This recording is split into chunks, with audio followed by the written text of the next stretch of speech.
नमस्कार प्यारे दोस्तों, न्यू थिंग चैनल में आपका स्वागत है। आज की कहानी एक घमंडी राजा और उसके कर्मों की है, तो जुड़े रहिए और वीडियो को अंत तक देखिए। सदियों पहले की बात है।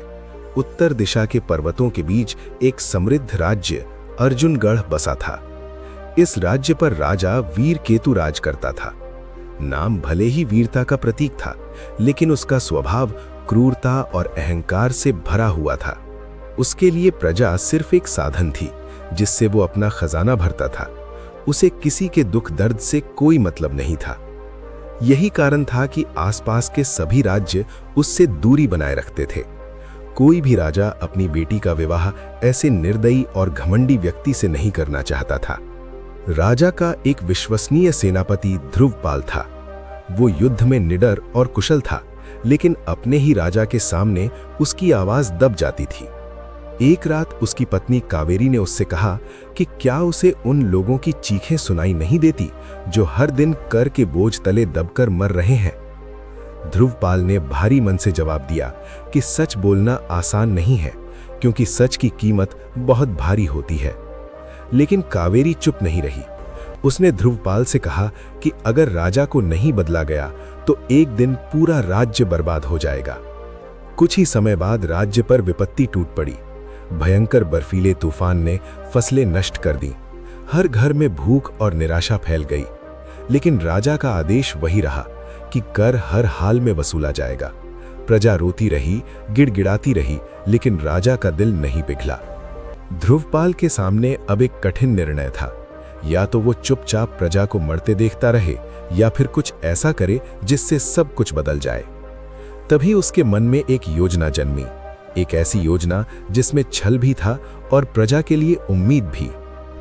कुछ दिनों बाद राजमहल में एक अत्यंत सुंदर और सुसंस्कृत युवती को लाया गया। उसे राजकुमारी ईशानी के रूप में प्रस्तुत किया गया।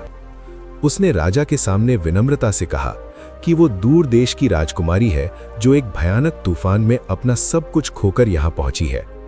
उसने राजा से कहा कि या तो उसे उसके राज्य तक पहुंचा दिया जाए या फिर उससे विवाह कर लिया जाए। राजा पहली बार किसी के सौंदर्य और मधुर व्यवहार के सामने ठहर गया। उसने बिना ज्यादा सोचे विवाह के लिए सहमति दे दी। विवाह होते ही ईशानी ने एक इच्छा रखी। उसने कहा कि वो चाहती है कि राज्य की प्रजा को 5 वर्षों तक कर से मुक्त कर दिया जाए।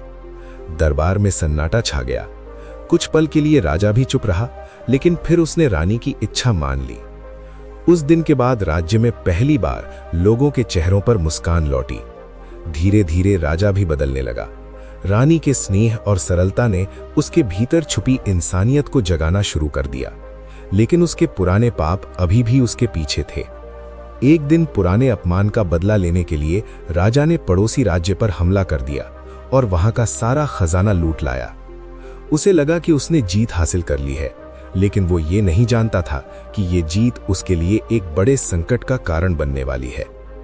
कुछ समय बाद रानी ने एक बच्ची को जन्म दिया, लेकिन वो बच्ची सामान्य नहीं थी। उसका चेहरा तो जीवित था, लेकिन उसका पूरा शरीर पत्थर का था। ये दृश्य देखकर राजा के पैरों तले जमीन खिसक गई। वो समझ नहीं पा रहा था कि ये क्या हो रहा है। रानी ने शांत स्वर में कहा कि ये उनके कर्मों का परिणाम है। राजा इस सच्चाई को स्वीकार नहीं कर पाया और मन ही मन सोचने लगा कि उसका सिंहासन अधूरा रह जाएगा। वो मन को शांत करने के लिए जंगल की ओर निकल गया। वहां उसकी मुलाकात एक रहस्यमयी स्त्री से हुई, जिसने उसे बताया कि उसकी रानी कोई राजकुमारी नहीं, बल्कि इसी राज्य की एक साधारण लड़की है। पहले तो उसे विश्वास नहीं हुआ, लेकिन सच्चाई जानने के लिए वो उस स्त्री के साथ एक गांव पहुंचा। वहां उसने अपनी रानी जैसी दिखने वाली एक और लड़की को देखा।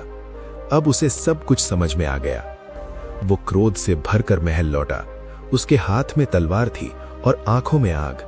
लेकिन जैसे ही वो रानी के सामने पहुंचा, उसकी आंखों में डर की जगह शांति और करुणा थी।